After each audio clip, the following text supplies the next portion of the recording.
নমস্কার বন্ধুরা, আপনারা সবাই কেমন আছেন? আশা করছি ভালো আছেন। আমিও ভালো আছি। আজকে চলে এসেছিলাম আরেকটা শিব বাবার মন্দির নিয়ে। দেখুন কত সুন্দর কারুকার্য মন্দিরের গায়ে। আর এই যে দেখুন বাবার মূর্তি। বাবার মূর্তিটাও খুবই সুন্দর ছিল। আর তার সাথে তার আশেপাশে কারুকার্য খুব সুন্দর ছিল। চলুন, এখানে শুধু বাবার মূর্তি না, এখানে আরও অনেক মূর্তি ছিল। আর তার মধ্যে দেখুন বাবার এই মূর্তিটা খুবই সুন্দর ছিল। আর মন্দিরটা এত সুন্দর ছিল, চারিদিকে জল আর মধ্যিখানে এই মন্দিরটা বাবার।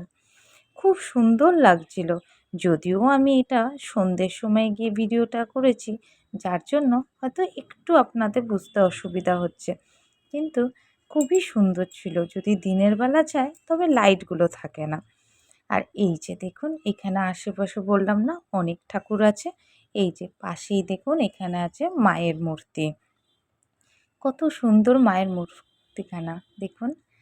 আর এইদিকে ছিল গণপতি বাপ্পা।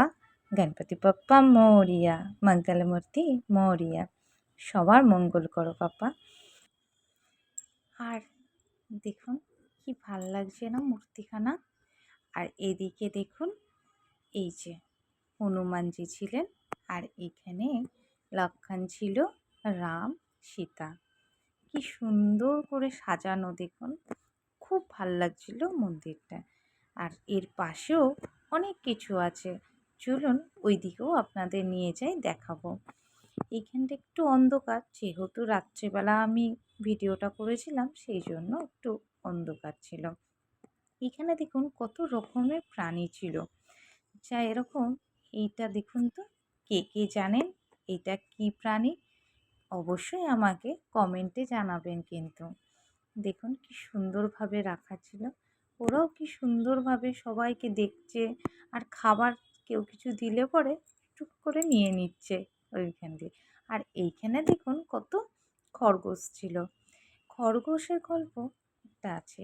আমার মা জানেন খুব খরগোশ ভালোবাসে। আমার মায়ের দুখানা খরগোশ ছিল।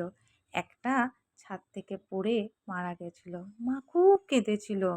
আর একটা খরগোশকে কুকুরে মুখে করে নিয়ে চলে গেছিল। তাই তারপর থেকে আর মা খরগোশ পোষে না।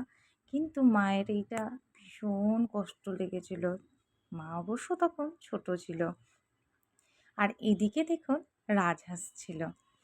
আমার ভিডিওটা কেমন লাগলো জানাতে ভুলবেন না কিন্তু। আপনারা সবাই ভালো থাকবেন, সুস্থ থাকবেন। টাটা।